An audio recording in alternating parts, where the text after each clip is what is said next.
এই ছেলেরা আমি আপনাকে রোজা কতটুক সুপারিশ করবে আর মাসুমদেরকে কতটুক সুপারিশ করবে তার একটা দৃষ্টান্ত দেই।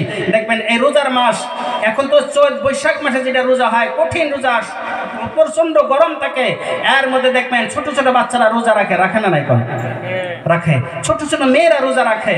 রোজা রাখতে রাখতে যখন বিকাল হয়ে যায়, পেট ব্যাকা হয়ে যায়, উঠতে পারে না, অমনি কাজ হয়ে বসে থাকে, কইরা থাকে। মায়ে কয় বেটি রোজা ভাঙবো, কয় ভাঙবো না। বাবাই কয় রোজা ভাঙবো, কয় ভাঙবো না। তাই কিছু খাও, খাম না। এইভাবে সারা দিন চলে যায়, সন্ধ্যাবেলা ইফতার করতে পারে না, কাজ হয়ে বসে থাকে, খাইবারও পারে না, এরকম অস্থির হয়ে যায়।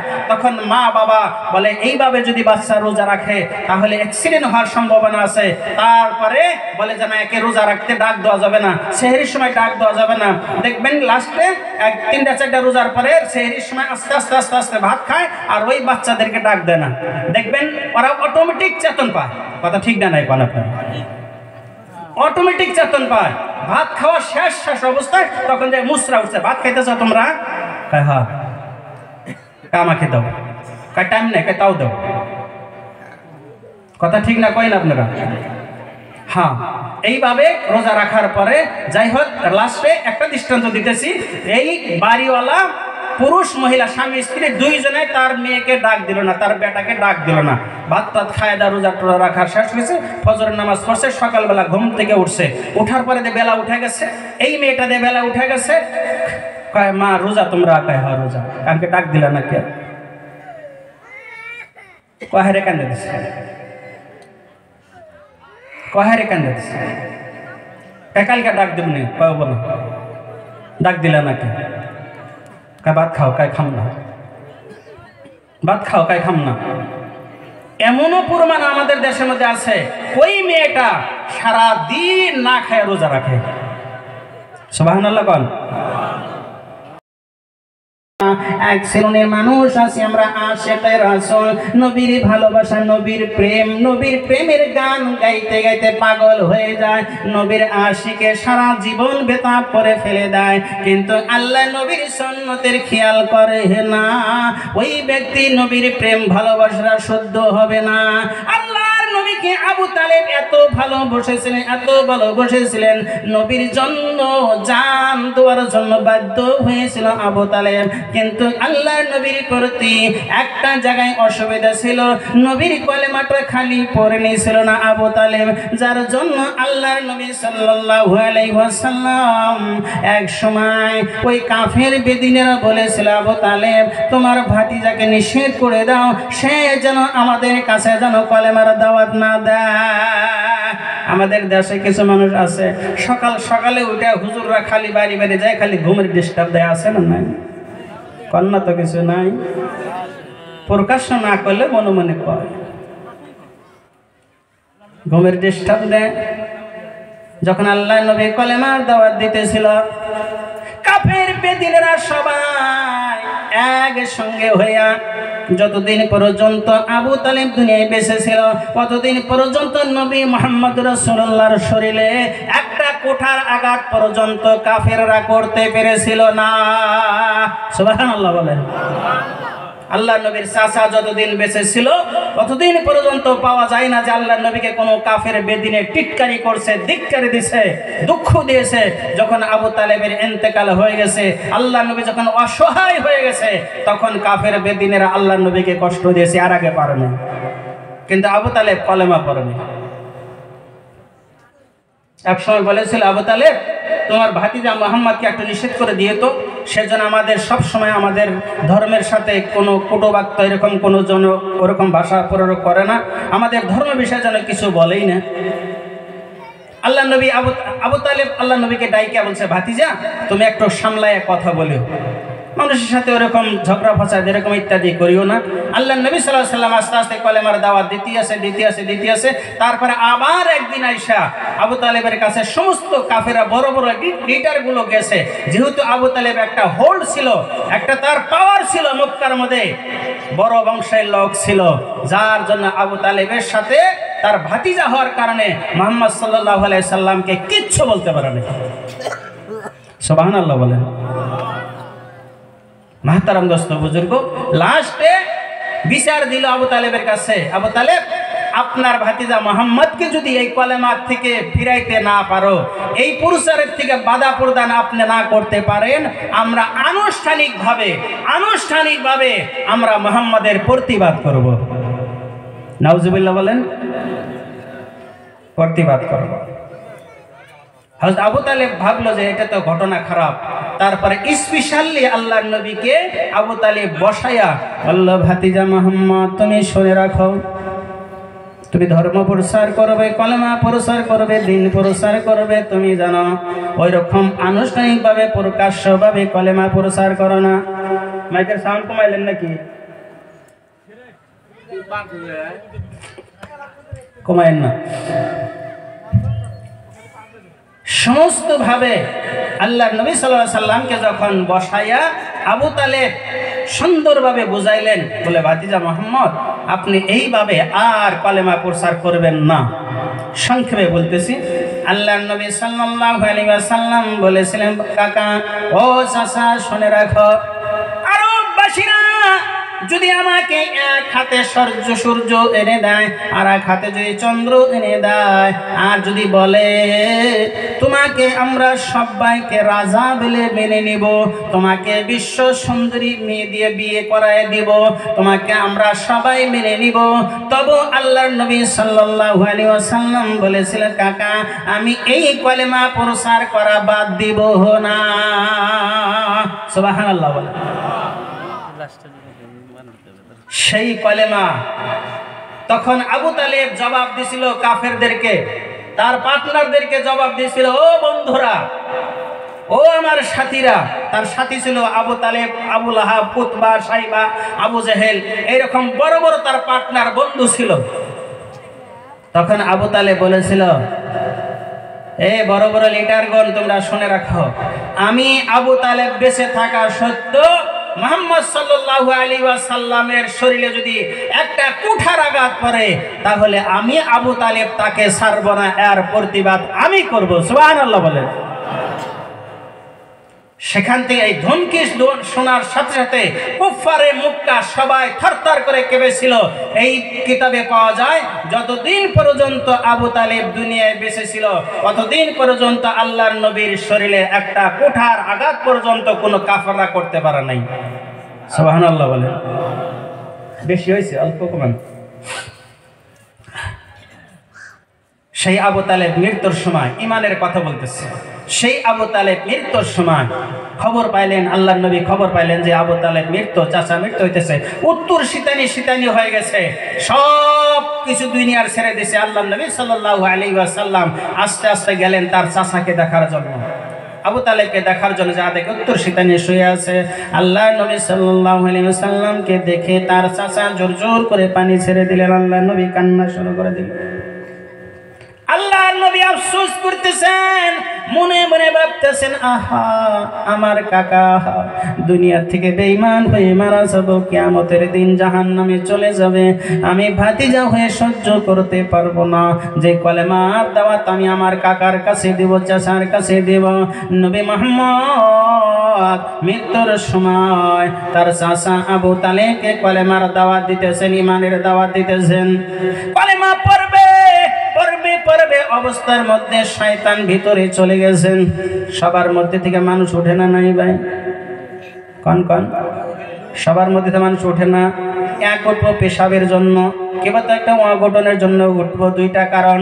3 নম্বর কারণ হলো পেশাবও লাগে নাই, কোনো খারাপ মেসেজ আসে নাই, তবু আস্তে আস্তে উঠে ভাগিয়া যায় না, নাই গো যায়।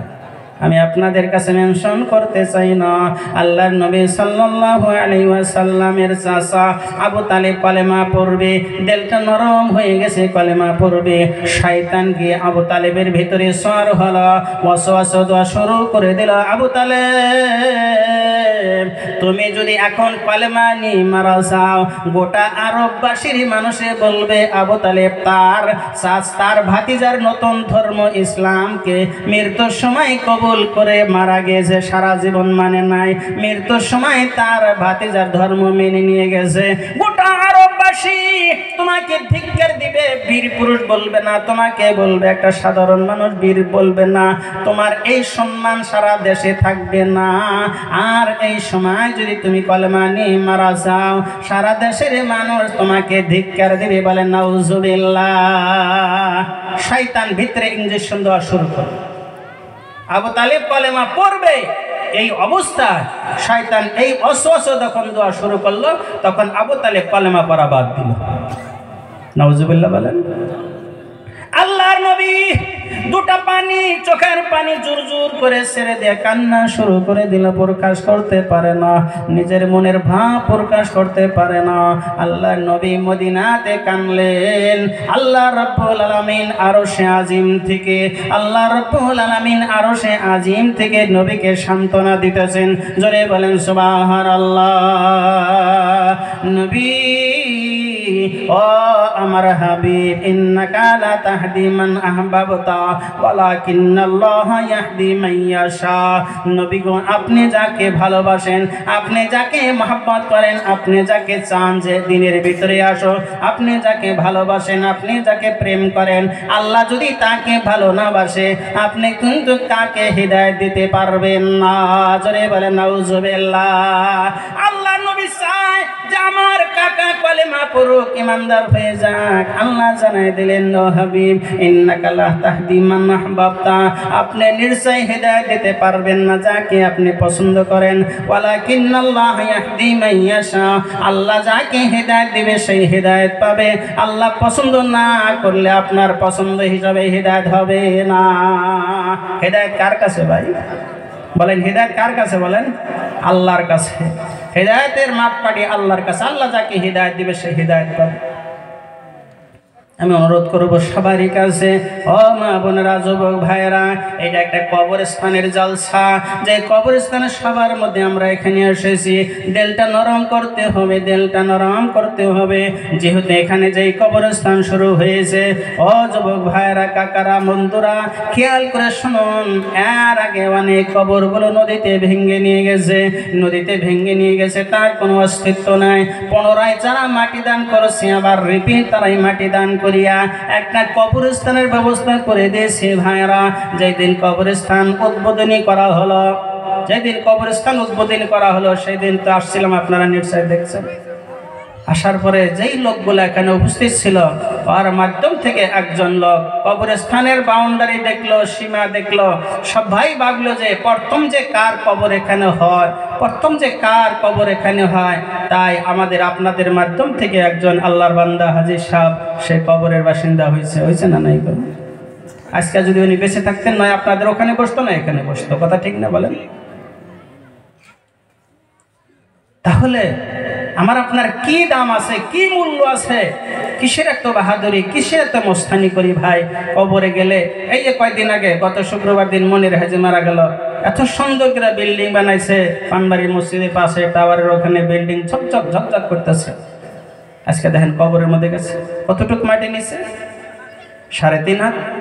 নিচ পেলে গর্ত আছে 3 হাত, আর সেও মাটিটা মানুষের আঞ্চলিক কবরস্থান। কথা ঠিক না কোন? বিল্ডিং এর কোন কানিতেও মাটি দেওয়া হয় নাই, নিজের মাটিতে মাটি দেওয়া হয় না। আঞ্চলিক কবরস্থান, রাজুয়া কবরস্থান কোন বাপ দাদার আমলে হয়েছিল, সেই কবরস্থানে না মাটি দেওয়া হলো। আর নিয়ম তো এইটাই। সোহাঙ্গেরা ভতনে কোনুদ যায় পাক, সেবার তখতে মারদনে সেবার রুয়ে খাক। কবিতে বলছে, বিল্ডিং বালাখানা অট্টালিকার ভিতরে যদি কেউ মারা যায়, আর কেউ যদি মাটিতে মারা যায়, তাদের পজিশন সমান সমান, কারো পজিশন আপগ্রেড হয় না। মাটিতে মরলেও যে কবরস্থান, বিল্ডিং এর উপরে মরলেও সেই কবরস্থান, সবার সম্মান আল্লাহর কাছে সমপর্যায় হয়ে যাইতেছে। এই থেকে আর নিজের বাহাদুরি চলে না। লা ইলাহা,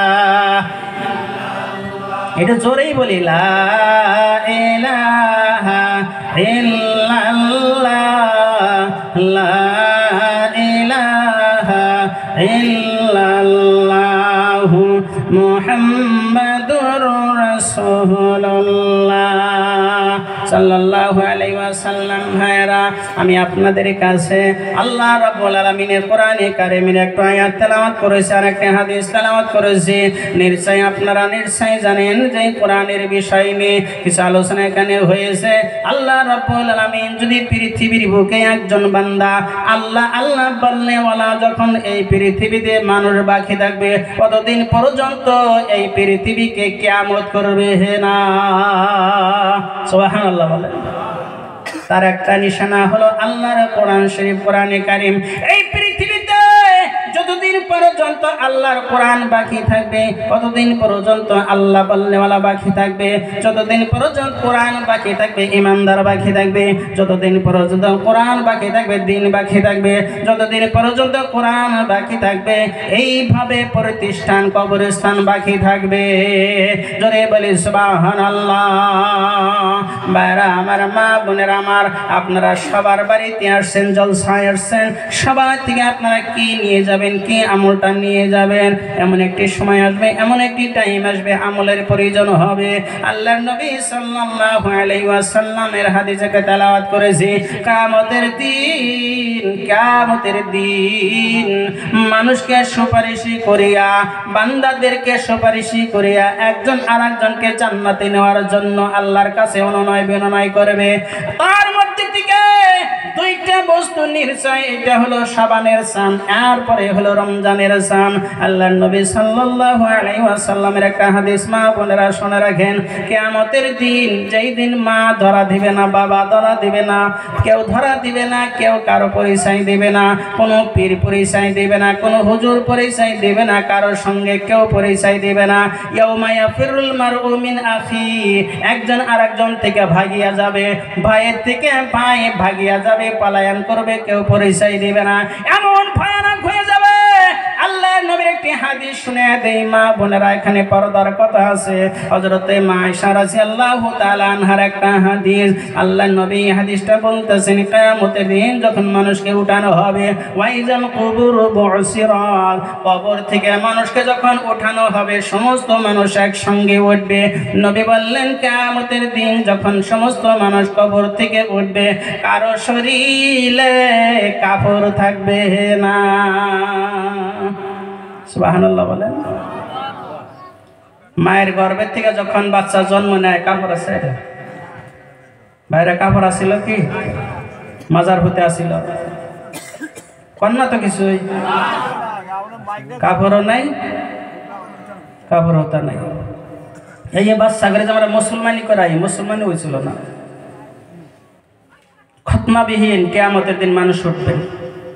হযরত মা আয়েশা রাদিয়াল্লাহু তাআলা আনহার কাছে আল্লাহ নবীর হাদিসে শুনাইতেছেন, হযরত মা আয়েশা রাদিয়াল্লাহু তাআলা আনহা টপ করে প্রশ্ন করছে, লজ্জাশীল ছিলেন। আল্লাহ নবী বললেন, কিয়ামতের দিন মানুষ, সমস্ত মানুষ কবর থেকে যখন উঠবে কারো শরীরে কোনো কাপড় থাকবে না। হযরত মা আয়েশা রাদিয়াল্লাহু তাআলা আনহার মনে পড়ে গেছে লজ্জার কথা। আল্লাহ নবীর কাছে প্রশ্ন করে বললেন, ইয়া রাসূলুল্লাহ, ইয়া হাবিবাল্লাহ, সমস্ত মানুষ যখন একসঙ্গে উঠবেন, পুরুষ মহিলা সব মানুষ একসঙ্গে উঠবে, তাহলে কি একজন মানুষ আরেকজন মানুষের লজ্জা শরম কি দেখবে না? মানুষের দিকে কি তাকাবে না? হযরত আয়েশা রাদিয়াল্লাহু তাআলা আনহা যখন প্রশ্ন করে বসলেন, আল্লাহ নবী বললেন, আয়েশা তুমি শুনে রাখো, কিয়ামত এত ভয়ানক হবে, এত ভয়ানক হবে। ও আয়েশা তুমি শুনে রাখো, একজন আরেকজনের চেহারার দিকে দেখবে না, একজন আরেকজনের দিকে তাকাবে না। এত কঠিন, এত কঠিন হয়ে যাবে ওই দিন, কোনো মানুষ কারো দিকে নজর করবে না। এত কঠিন হয়ে যাবে। ও মা বোনেরা, এত কঠিন এইভাবেও লেখা হয়েছে অন্য জায়গায় হাদিসের খোলাসা, যে কিয়ামতের দিন এত ভয়ানক হবে, এত ভয়ানক হবে, মানুষ গর্ভবতী মহিলা গর্ভ খালাস হয়ে যাবে, টের পাবে না। এত ভয়ানক কিয়ামতের দিন আরম্ভ হয়ে যাবে, কঠিন হয়ে যাবেন। ভাইরা, সংক্ষিপ্ত করে দেয়, এই সময়ের মাধ্যমে বাবা মা চিনবে না, ছেলে সন্তান চিনবে না, ভাই ভাই পরিচয় দিবে না, পীরকেও তালাশ করে পাবেন না, হুজুরদেরকে তালাশ করেও পাবেন না, এত ভয়ানক হয়ে যাবে। আল্লাহ রাব্বুল আলামিন কঠিন কিয়ামতের দিন দুইজন ব্যক্তির সুপারিশে আল্লাহ দরবারে কবুল হবে। দুইটা বস্তু সুপারিশি করে মানুষকে ওই জাহান্নাম থেকে জান্নাতে নিয়ে যাবে। তার মধ্যে একটা হলো রমজান শরীফের রোজা। সুবহানাল্লাহ বলেন। রমজান শরীফের রোজা ওই কিয়ামতের দিন মানুষের মতন কথা বলবে, আল্লাহর কাছে কথা বলবে, সুপারিশি করবে, আল্লাহ অমুক বান্দাকে অমুক বান্দিকে আল্লাহ তুমি জাহান্নামে দিও না, দোজখে দিও না। আল্লাহ এই জন্য ওই লোকটা সকাল থেকে সন্ধ্যা পর্যন্ত না খেয়ে সারা দিন রোজা রেখেছিল, আল্লাহ আল্লাহ ওই বান্দাকে তুমি জাহান্নামে দিও না। লোকটা কোরআন তেলাওয়াত করেছিল, তাহাজ্জুদ পড়েছিল, তারাবি পড়েছিল, ও আল্লাহ ওই লোকটাকে তুমি জাহান্নামে দিও না। এই রোজা ডাইরেক্ট আল্লাহর সঙ্গে কথা বলবে। জোরে বলে সুবহানাল্লাহ। কথা বলবে আল্লাহর কাছে, আল্লাহ তুমি জাহান্নামে দিও না। ভাই মাহতারাম দোস্ত বুজুর্গ, যার সাথে যতটুক মহব্বত থাকে অতটুক আপনার সাথে সাথ দেয়, কথা ঠিক না নাই বলেন? তার একটা দৃষ্টান্ত দেই। রোজা আমাকে আপনাকে কতটুক সুপারিশি করবে আপনারা ফয়সালা করবেন। কতটুক মহব্বত আমাদের আছে। এই মাসুম বাচ্চা আছে না, মাসুম ছেলে মেয়ে আছে যারা, তাদেরকে মাসুম বলা হয়। মাসুম মানে বেগুনাহ, তাদের গুনাহ নাই। আমরা হইলাম গুনাহওয়ালা মানুষ, আমাদেরকে মাসুম বলা হবে না। আম্বিয়াদেরকে মাসুম বলা হতো, নবীদেরকে মাসুম বলা হতো। কিন্তু আমাদের এই ছোট ছোট বাচ্চা যেগুলো আছে এদেরকে মাসুম বলা হয় কি জন্য জানেন? এরা গুনাহ করে নাই, এদের নামাজ ফরজ হয় নাই, এদের রোজা ফরজ হয় নাই, এদের গুনাহ নাই, বেগুনাহ। যখন রোজা ফরজ হবো রাখবো না তখন গুনাহ শুরু হইল। এই ছেলেরা আমি আপনাকে রোজা কতটুক সুপারিশি করবে আর মাসুমদেরকে কতটুক সুপারিশি করবে তার একটা দৃষ্টান্ত দেই। দেখবেন এই রোজার মাস, এখন তো চৈত বৈশাখ মাসে যেটা রোজা হয় কঠিন রোজা, প্রচন্ড গরম থাকে, এর মধ্যে দেখবেন ছোট ছোট বাচ্চারা রোজা রাখে, রাখে না নাই? কোন রাখে? ছোট ছোট মেয়েরা রোজা রাখে। রোজা রাখতে রাখতে যখন বিকাল হয়ে যায়, পেট ব্যাকা হয়ে যায়, উঠতে পারে না, অমনি কাজ হয়ে বসে থাকে, কইরা থাকে। মায়ে কয় বেটি রোজা ভাঙবো, কয় ভাঙবো না। বাবাই কয় রোজা ভাঙবো, কয় ভাঙবো না। তাই কিছু খাও, খাম না। এইভাবে সারা দিন চলে যায়। সন্ধ্যাবেলা ইফতার করতে পারে না, কাজ হয়ে বসে থাকে, খাইবারও পারে না, এরকম অস্থির হয়ে যায়। তখন মা বাবা বলে এইভাবে যদি বাচ্চা রোজা রাখে তাহলে অ্যাক্সিডেন্ট হওয়ার সম্ভাবনা আছে। তারপরে বলে যে না, একে রোজা রাখতে ডাক দেওয়া যাবে না, সেহরির সময় ডাক দেওয়া যাবে না। দেখবেন লাস্টে 3-4টা রোজার পরে সেহরির সময় আস্তে আস্তে আস্তে আস্তে ভাত খায় আর ওই বাচ্চাদেরকে ডাক দেয় না। দেখবেন ওরা অটোমেটিক চেতন পায়, কথা ঠিক না নাই? পান আপনার অটোমেটিক চেতন পায়। ভাত খাওয়া শেষ শেষ অবস্থায় তখন যে মুসরা উঠছে, ভাত খাইতেছ তোমরা? কয় হ্যাঁ। কামাকে দাও, কয় টাইম নেই, কয় তাও দাও। কথা ঠিক না কয় না আপনারা? হ্যাঁ। এইভাবে রোজা রাখার পরে যাই হোক লাস্টে একটা দৃষ্টান্ত দিতেছি। এই বাড়িওয়ালা পুরুষ মহিলা স্বামী স্ত্রী দুইজনে তার মেয়েকে ডাক দিল না, তার বেটাকে ডাক দিল না। ভাত টাত খায় দা রোজা টোজা রাখা শেষ হয়েছে, ফজরের নামাজ পড়ছে, সকালবেলা ঘুম থেকে উঠছে, উঠার পরে বেলা উঠে গেছে। এই মেয়েটা দিয়ে বেলা উঠে গেছে, কয় মা রোজা তোমরা? কয় হ্যাঁ রোজা। কালকে ডাক দিল না কে? কহারে কান্দে দিচ্ছে, কহারে কান্দে দিচ্ছে। কয় কালকে ডাক দিবনি, কয় বলো ডাক দিলা না কে? ভাত খাও, কায় খাম না। ভাত খাও, কায় খাম না। এমনও প্রমাণ আমাদের দেশের মধ্যে আছে, ওই মেয়েটা সারা দিন না খায় রোজা রাখে। সুবহানাল্লাহ বল। না খায় রোজা রাখে, কারুবারু করে, অনুনয় বিনয় করে, কিন্তু খায় না। বরং সে নির্জনে বসে বসে দেখবেন ওই মাসুম মেয়েটা, মাসুম ছেলেটা ঘরে এক কোনায় বসে বসে দেখবেন দুটা চোখের পানি জোর জোর করে ছেড়ে দেয়। ও ভাইরা, মা বোনেরা, এই রোজাটা ওই দুইটা চোখের পানি রোজা নষ্ট হওয়ার কারণে যেই ভাই চোখের পানি ছেড়ে দেয়, কিয়ামতের দিন ওই রোজা নির্ণয় করে ওই বান্দাকে জাহান্নাম থেকে জান্নাত পর্যন্ত নিয়ে যাওয়ার জন্য আল্লাহর কাছে বলবে ইনশাআল্লাহ। সকলে বলেন আমিন। আমরা পুরুষ মানুষ যখন রোজা রাখি ভাইরা, দেখবেন 10টা-20টা রোজা রাখার পরে দেখবেন কোনোদিন দেখে সেহরির সময় টাইম পাইলো না, ভাত খাইতে পারলো না, বেলা উঠে গেছে, তখন ওই দিনে গল্প করে আজকে আমরা আঙ্গুর বাড়িতে একজনে রোজা না ব্যাকেই বেরোজা কয় কে চেতনই পাইনি বা তোলেন দেখার না গেদির মায়ের চেতন পাইল না। কথা ঠিক না? খান কয়েকদিন ফুল খায় খায় আজকে চেতন কেউ পাই নাই, কিন্তু আফসোস নাই যে আজকে চেতন পাই নাই। এইভাবেই রোজা রাখি, এইভাবে রোজা রাখাও জায়েজ আছে। সেহরির সওয়াবটা পাইলেন না, রোজা রাখতে পারলে আপনি রোজাটা আদায় হয়ে গেল। মা বোনেরা অনুরোধ করব দুইটা বস্তু সুপারিশ করে, একটা হলো রমজান শরীফের রোজা, 2 নাম্বার হলো পবিত্র কোরআনে কারীম। যেই কালামুল্লাহ শরীফ আমাদের বাড়িতে আছে, এই কালামুল্লাহ শরীফ কিয়ামতের দিন আল্লাহর কাছে ডাইরেক্ট কথা বলবে, যুক্তি দিবে যে আল্লাহ একে জাহান্নামে দিও না, এ তেলাওয়াত করেছে আমাকে বুকে জড়া রেখেছে, আল্লাহকে তুমি জাহান্নামের আগুনে জ্বালায়ো না। কিয়ামতের দিন কোরআন শরীফ মানুষকে জাহান্নাম থেকে বাইসা আল্লাহর কাছে সুপারিশ করে আল্লাহর জান্নাতে প্রবেশ করা দেবে কোরআন শরীফ। সুবহানাল্লাহ। হাদিস তেলাওয়াত করেছিলাম, মান জাআলাহু আমামাহু কাদাহু ইলাল জান্নাহ। যেই ব্যক্তি কোরআন শরীফের শিক্ষাকে সামনে রেখেছিল, অগ্রাধিকার দিয়েছিল, কোরআনের শিক্ষাকে সম্মান দিয়েছিল, সমস্ত শিক্ষার আগে একে সম্মান দিয়েছিল, কিয়ামতের দিন এই কোরআন শরীফ আল্লাহ রাব্বুল আলামিনের দরবারে টাইনা আল্লাহর জান্নাতে প্রবেশ করাবে। জোরে কই সুবহানাল্লাহ। ওয়ামান জাআলাহু খালফা যাহরিহি সাকাতাহু ইলান নার। আল্লাহর নবী সাল্লাল্লাহু আলাইহি ওয়াসাল্লাম এইরকমই বলে, আও কামা ক্বালা আলাইহিস সালাতু ওয়াস সালাম, মান জাআলাহু খালফা যাহরিহি, যারা কোরআনের শিক্ষাটাকে পিছনে রাখে, অগ্রাধিকার দেন, এটা সামথিং শিক্ষা, এটার কোনো দাম নাই, রাখ পিছনে রাখ, শিখলেও হবে না শিখলেও হবে। যারা কোরআনের শিক্ষাটাকে পিছনে রেখে দেবে, ইজ্জত দেবে না, সম্মান করবে না, কিয়ামতের দিনে কোরআন তাকে ধাক্কা দিয়ে জাহান্নামে ফেলে দেবে। নাউজুবিল্লাহ। আরো জোরে বলে নাউজুবিল্লাহ। ভাই কোরআনের পক্ষে আমরা থাকবো ইনশাআল্লাহ, থাকবেন ইনশাআল্লাহ।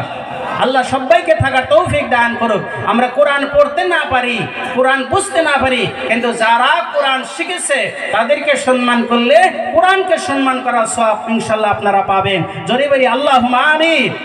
হ্যাঁ, কেমন করে জানেন? এই ভারতবর্ষের স্বাধীনতা সংগ্রামের সময়, ভারত যখন স্বাধীন হয়েছিল ইংরেজের হাত থেকে, হিন্দু মুসলমান সব সময় একসঙ্গে মিলিতভাবে যখন ভারত শাসন করা হয়, তখন দিল্লির জমিনে 1000-এর থেকে বেশি মাদ্রাসা ছিল। দিল্লির জমিনে 1000-এর থেকে বেশি মাদ্রাসা ছিল।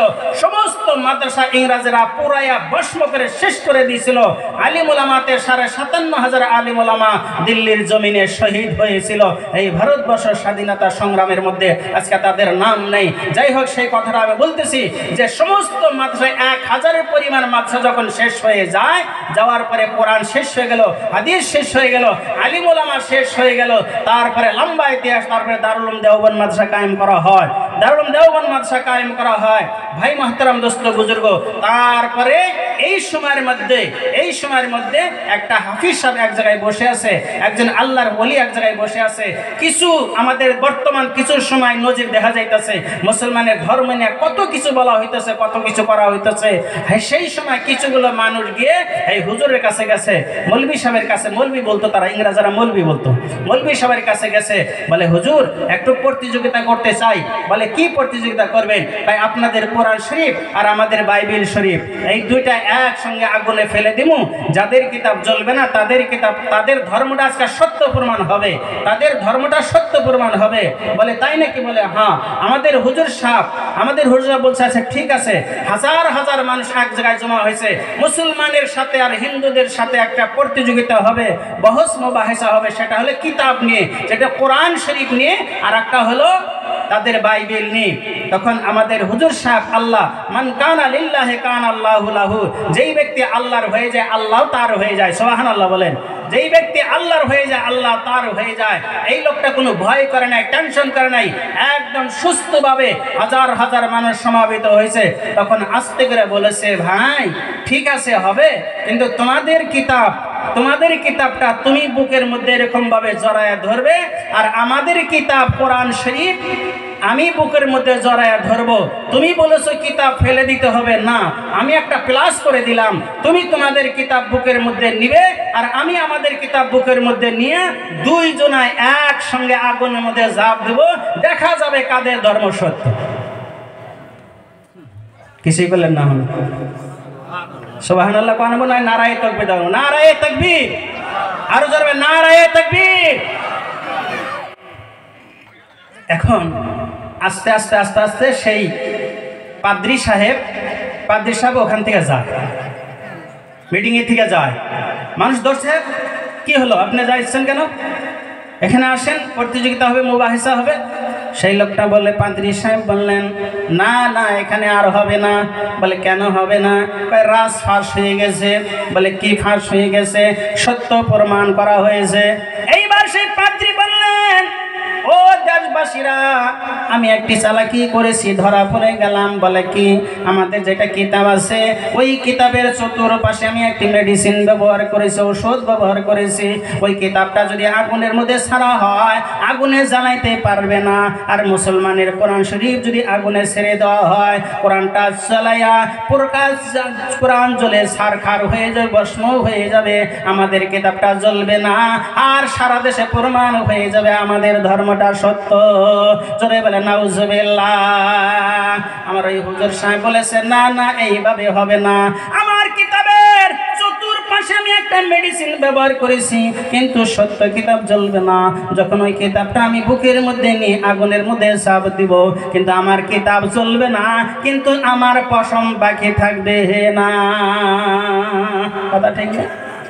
মুসলমান বুকের মধ্যে কোরআন নিয়ে আগুনে ঝাঁপ দিতে চায়, ভয় করে না। তিনি জানে এই কোরআনের উসিলায় করে আল্লাহ আমাকে হেফাজতে রাখবে, কোরআনের উসিলায় করে আমাকে আল্লাহ জ্বালাবে না, আগুনে পোড়াবে না।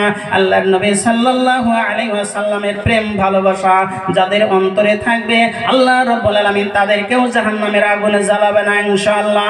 সকলে বলেন আমিন। লা ইলাহা ইল্লাল্লাহ, লা ইলাহা,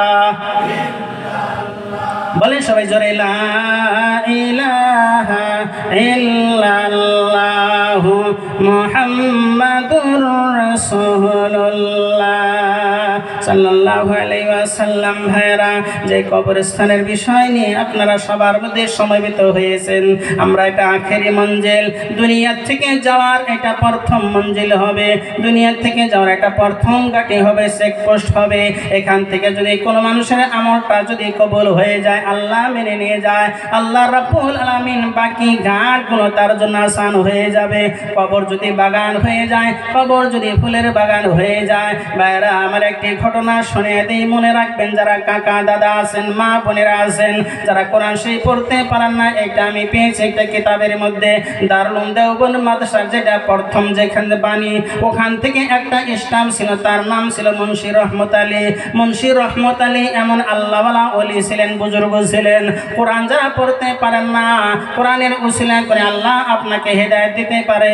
মুন্সি রহমত আলী একদিন সকালবেলা যাইতেছেন, যাইতে যাইতে দেখে কাসিম নানুতী রহমাতুল্লাহ যেই জায়গা, যেইটা গ্রাম, যেই দারুল উলুম দেওবন্দ মাদ্রাসার বাণী ছিলেন কাসিম নানুতী রহমাতুল্লাহ, ওই নানুতুয়া গ্রাম দিয়ে যখন মুন্সি রহমত আলী যাইতে দেখে অনেকগুলো মানুষ ভিড় পেতে গেছে, অনেক মানুষ এক জায়গায় জমা হয়ে গেছে। সকল মানুষ বলল, হুজুর এখানে কি হয়েছে? তিনি বললেন, এখানে কি হয়েছে? বলে, হুজুর আমাদের গ্রামের একজন লোক মারা গেছে, তার জানাজা রেডি হয়ে গেছে, আসেন আমরা সকলেই মিলে সেই লোকটার জানাজা করি। মুন্সি রহমত আলী ভাবলেন, না না জানাজাটা তো করেই দে। এইবার জানাজা করবে, সব মানুষ খারাপ হয়ে গেছেন। মুন্সি রহমত আলী বলে, ঠিক আছে আপনারা জানাজা করেন। সকল মানুষ বললেন, না না আপনি দেওবন্দ মাদ্রাসার হুজুর, আপনি এই জানাজাটা আপনি করে দেন, ইমামতি করেন। মুন্সি রহমত আলী বললেন, না না আমি করব না, আপনারা জানাজা করেন। এইবার বাড়ির ভিতর থেকে যেই লোকটা মারা গেছে তার স্ত্রী বলে দিল, গো ও গ্রামবাসীরা, আমার স্বামীর জানাজা ওই দারুল উলুম দেওবন্দ মাদ্রাসার মুন্সি রহমত আলীর দ্বারাই সমাধা করে না। জোরে বলেন সুবহানাল্লাহ।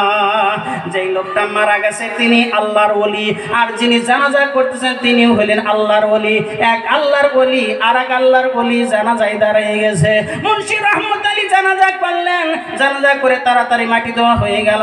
মুন্সি রহমত আলী ভাবলেন, না না এই লোকটাকে যদি জানাজা করেছি আমি তাকে মাটি দিয়ে যাব। হাদিস শরীফের মধ্যে আছে, জানাজা করলে এক কেরাত সওয়াব, মাটি দিলে আর এক কেরাত সওয়াব।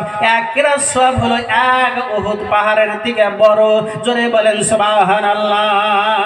মুন্সি রহমত আলী ভাবলেন জানাজা করলাম, মাটিতে দিয়ে যাই, মাটি দিল।